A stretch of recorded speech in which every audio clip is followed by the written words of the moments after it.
ঈশ্বরচন্দ্র বিদ্যাসাগরকে চেনেন না এমন মানুষ দুই বাংলায় খুব কমই আছেন। তাকে নিয়ে প্রচলিত আছে নানা ঘটনা।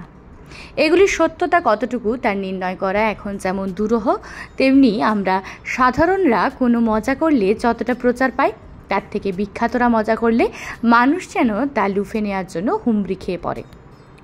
আসল কথা কাহিনী যত না, তার থেকে আরও বেশি করে লেখা বা প্রচার হয়ে থাকে। বিখ্যাত মানুষেরা যা করেন তাই মজার কাণ্ড, আপনি আমি করলে তা হবে পাগলামি।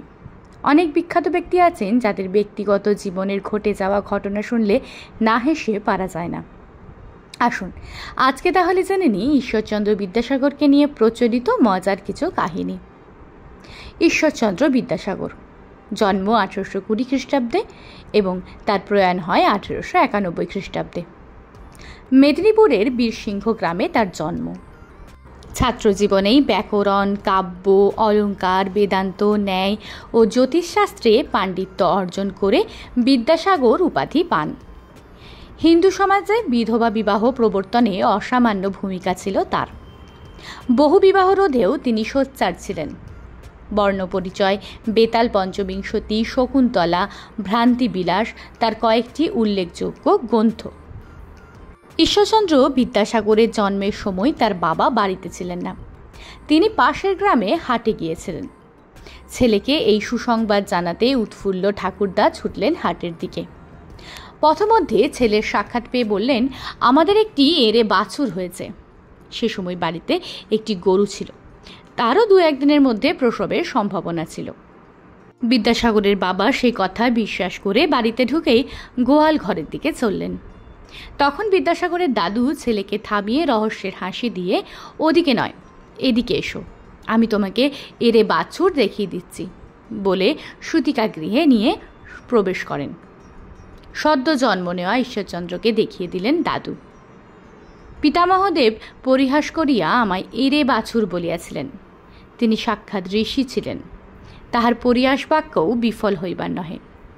আমি যে ক্রমেই এঁড়ে গরু অপেক্ষা একগুঁয়ে হইয়া উঠিতেছিলাম, তাহা বাল্যকাল হইতেই আমার আচরণে বিলক্ষণ আবির্ভূত হইত। লেখা ঈশ্বরচন্দ্র বিদ্যাসাগরের। তার শ্লোক রচনা। বিদ্যাসাগর তখন সংস্কৃত কলেজের ছাত্র। সেদিন ছাত্ররা ক্লাসে পড়ছিল। কাব্যশাস্ত্রের অধ্যাপক জয়গোপাল তর্কালঙ্কার ক্লাসে ঢুকেই ছাত্রদের বললেন, গোপালের নমহস্ততে বাক্যটি দিয়ে 4র্থ চরণ একটি শ্লোক রচনা করতে।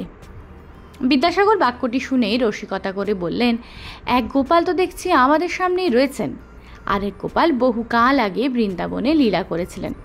কোন গোপালের বর্ণনা করব? ছাত্রের এই বুদ্ধিদীপ্ত সঙ্গত প্রশ্ন শুনে অধ্যাপক জয়গোপাল খুশি হলেন। হেসে বললেন, বেশ বৎস, আপাতত বৃন্দাবনের গোপালেরই বর্ণনা করো। সরস্বতী স্তব। এরপর আরও একটি ঘটনা। বিদ্যাসাগর তখন সংস্কৃত কলেজের অধ্যক্ষ। সাধারণত তিনি ছাত্রদের শারীরিক শাস্তি প্রদান করতেন না। তিনি প্রায়ই ক্লাস চলাকালীন টহল দিয়ে বেড়াতেন। একদিন দেখলেন এক অধ্যাপকের টেবিলের উপর একটি বেত রাখা। তিনি অধ্যাপককে আড়ালে ডেকে ক্লাসে বেত নিয়ে যাওয়ার কারণ জানতে চাইলেন। অধ্যাপক বললেন, ম্যাপ দেখানোর সুবিধার জন্য ওটি নিয়ে গিয়েছি। বিদ্যাসাগর হেসে বললেন, বুঝেছি, হ্রদ দেখা এবং কলা বেচা দুটোই হবে, ম্যাপ দেখানোও হবে, আবার প্রয়োজন হলে ছেলেদের পিঠে 2 ঘা বসানোও যাবে, কি বলেন? এ কথা শুনে অধ্যাপক মাথা হেঁট করে রইলেন। অপর একটি ঘটনা। একদিন ঈশ্বরচন্দ্র বিদ্যাসাগরের কাছে এক গোঁড়া ব্রাহ্মণ দেখা করতে এসেছেন। সেখানে যারা উপস্থিত ছিলেন তাদের কেউই এই অপরিচিত ব্রাহ্মণকে প্রণাম করলেন না। এই ব্যবহারে ব্রাহ্মণ অপমানিত বোধ করলেন। অপমানের জ্বালা মেটাতে উপস্থিতদের লক্ষ্য করে বললেন, এইসব অর্বাচীনদের মনে রাখা উচিত যে ব্রাহ্মণেরা বর্ণশ্রেষ্ঠ, বেদজ্ঞ। একসময় তারা দেশ ও ধর্মের কল্যাণ সাধন করেছেন। তারা সবসময় সকলের প্রণম্য। একথা শুনে বিদ্যাসাগর হেসে বললেন, পণ্ডিত মশাই, শ্রীকৃষ্ণ একদিন বরাহ রূপ ধরেছিলেন বলে কি ডোমপাড়ার যত শূকর আছে তাদের প্রণাম করতে হবে? অপর একটি ঘটনা। বিদ্যাসাগরের বাবা ঠাকুরদাস বন্দ্যোপাধ্যায় ছোট ছেলে ঈশানচন্দ্র এবং বড় নাতি অর্থাৎ বিদ্যাসাগরের ছেলে নারায়ণকে অত্যাধিক স্নেহ করতেন। ফলে বাড়ির অন্য কেউ তাদের শাসন করার খুব একটা সাহস পেত না। অবস্থা বেগতিক দেখে বিদ্যাসাগর পিতৃদেবের মুখোমুখি হলেন। অনুযোগের স্বরে বললেন, বাবা, আপনি না নিরামিষাশী, অথচ আপনি দুবেলা ঈশান আর নারায়ণের মাথা খাচ্ছেন। অপর ঘটনা, একবার এক সম্ভ্রান্ত লোক ঈশ্বরচন্দ্র বিদ্যাসাগরের সঙ্গে সাক্ষাৎ করতে এলেন। বিদ্যাসাগরের প্রিয় শখ ছিল বই পড়া এবং সেগুলো যত্ন করে রাখা, বাঁধাই করে রাখা। এই কাজে তিনি প্রচুর অর্থ ব্যয়ও করতেন। ভদ্রলোক বইগুলো দেখে বললেন, এরূপ এত খরচ করে বইগুলো বাঁধিয়ে না রাখলেও তো হতো। কেন, এতে দোষ কি? ওই টাকায় অনেকের উপকার করতে পারতে। বিদ্যাসাগর তামাক খেতে খেতে ভদ্রলোকের শালটির দিকে লক্ষ্য করে বললেন, আপনার শালটি চমৎকার, কোত্থেকে কত দিয়ে কিনেছেন? শালের প্রশংসা শুনে ভদ্রলোক উৎফুল্ল কণ্ঠে বললেন, শালটি 25 টাকায় খরিদ করা। বিদ্যাসাগর সুযোগ পেয়ে বললেন, 5 শিকের কম বলেও তো শীত কাটে, তবে এত টাকা শালের প্রয়োজন কি? এই টাকাও তো অনেকের উপকার হতে পারত। পরবর্তী একটি ঘটনা, ইংরেজ রাজদরবার থেকে বিদ্যাসাগর নতুন উপাধি পেয়েছেন।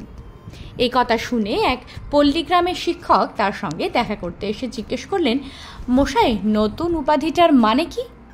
CIE? তাতে কি হলো? ছাই, বিদ্যাসাগর মহাশয়ের তড়িৎ জবাব। পরবর্তী আরেকটি ঘটনা, ঈশ্বরচন্দ্র বিদ্যাসাগর একবার গ্রামের স্কুলে পরিদর্শনে গিয়েছেন। সেখানে এক মধ্যবিত্ত গৃহস্থের নিমন্ত্রণ রক্ষা করতে গিয়ে খেতে বসে রান্নার বিশেষ প্রশংসা করতে লাগলেন। সে সময় ওই গ্রামেরই এক ধনী ব্যক্তি সেখানে উপস্থিত ছিলেন। তিনিও পরদিন বিদ্যাসাগরকে নিমন্ত্রণ করে নানা রকম চর্বচস্য লেচ্ছ পেয় সহকারে আপ্যায়ন করলেন। বিদ্যাসাগর খাচ্ছেন ঠিকই, কিন্তু রান্নার প্রশংসা করছেন না দেখে হতাশ ধনী গৃহকর্তা ব্যস্ত হয়ে জিজ্ঞেস করলেন, রান্না কেমন হয়েছে? ভালো হয়েছে তো? ভালোই, তবে ময়ান কম হয়েছে। ভদ্রলোক অবাক, কিসের ময়ান? বিদ্যাসাগর মুচকি হেসে বললেন, মনের ময়ান। পরবর্তী একটি ঘটনা, ঈশ্বরচন্দ্র বিদ্যাসাগর একদিন ট্রেনে করে যাচ্ছিলেন। সহযাত্রী এক ইংরেজ যুবক বিদ্যাসাগরের বেশভূষা দেখে ভীষণ চটে গেল। বিদ্যাসাগর একসময় বাথরুমে গেলে সাহেব তার ময়লা চাদর জানলা দিয়ে ফেলে দিলেন। ফিরে এসে বিদ্যাসাগর চাদর খুঁজে না পেয়ে সবই বুঝলেন, কিন্তু কিছু বললেন না। কিছুক্ষণ পর ইংরেজ যুবক তার কোটটি রেখে বাথরুমে গেলে বিদ্যাসাগরও একই কাজ করলেন। ফিরে এসে সাহেব নিজের কোটটি যথাস্থানে দেখতে না পেয়ে বিদ্যাসাগরকে জিজ্ঞেস করলেন, where is my coat? Vidyasagar নির্লিপ্তভাবে উত্তর দিলেন, your coat has gone to bring my chadar. পরবর্তী আরেকটি ঘটনা, ঈশ্বরচন্দ্র বিদ্যাসাগর খদ্দরে চাদর পরতেন। শীত বা গ্রীষ্ম যাই হোক না কেন, গায়ে শুধু চাদর আর কাঠের খড়ম পরেই সংস্কৃত কলেজে ক্লাস নিতে যেতেন। মাঘ মাসের শীতের সময় প্রতিদিন সকালে এভাবে ঈশ্বরচন্দ্রকে ক্লাস নিতে যেতে দেখে প্রায়ই হিন্দু কলেজের এক ইংরেজ সাহেব যাওয়ার পথে বিদ্যাসাগরকে খেপানোর জন্য বলতেন, কি হে বিদ্যাসাগর, বিদ্যার ভারে বুঝি ঠান্ডা লাগে না তোমার? বিদ্যাসাগর প্রতিদিন কথা শুনতেন, কিন্তু কিছু বলতেন না। একদিন শীতের সকালে ঠিক একইভাবে তিনি ক্লাস নিতে যাচ্ছিলেন। পথমধ্যে আবার সেই ইংরেজের সাথে দেখা, আবার সেই একই প্রশ্ন। এবার সঙ্গে সঙ্গে ঈশ্বরচন্দ্র তার ট্যামর থেকে একটা কয়েন বের করে বললেন, এই যে গুজে রেখেছি, পয়সার গরমে আর ঠান্ডা লাগে না, এবার হলো তো?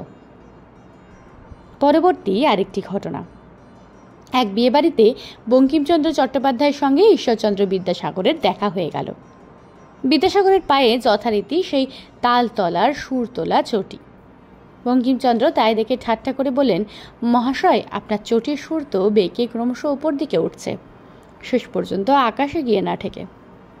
কি আর করা যাবে বলো, জানোই তো চটি যত পুরনো হয় ততই বঙ্কিম হয়ে উঠতে থাকে। বিদ্যাসাগর হাসতে হাসতে বললেন। পরবর্তী আরেকটি ঘটনা, এক গরিব ব্রাহ্মণ বিদ্যাসাগরের কাছে সাহায্যের জন্য এসেছেন। আগে আমি পাঠশালায় ছাত্র পড়াতাম, জমিদারের শয়তানিতে চাকরি গেছে, বড়ই দুরাবস্থায় আছি। বিদ্যাসাগর শুনেই বললেন, আপনার যে চাকরি থাকবে না তা দুরবস্থার আকার দেখেই বুঝতে পারছি। মাইকেল মধুসূদন দত্তের আর্থিক অনটনের সময় ঈশ্বরচন্দ্র বিদ্যাসাগর তাকে টাকা পয়সা দিয়ে সাহায্য করতেন। একদিন এক মাতাল বিদ্যাসাগরের কাছে সাহায্য চাইতে এলে তিনি স্পষ্ট বলে দিলেন, আমি কোনো মাতালকে সাহায্য করি না। কিন্তু আপনি তো মধুসূদনকে সাহায্য করেন, তিনিও তো মদ্যপান করেন। ঠিক আছে, তুমি ওর মতো মেঘনাদ বধ কাব্য লিখে আনো, তোমাকেও সাহায্য করব। বিদ্যাসাগর শর্ত জুড়ে দিলেন। আজকে বিদ্যাসাগরের অজানা কিছু কাহিনী এই অবধি ছিল। ভিডিওটা ভালো লাগলে একটা লাইক করে দিও, বন্ধুদের সাথে শেয়ার করতে ভুলো না। দেখা হবে পরবর্তী ভিডিওয়। আজকের জন্য টাটা।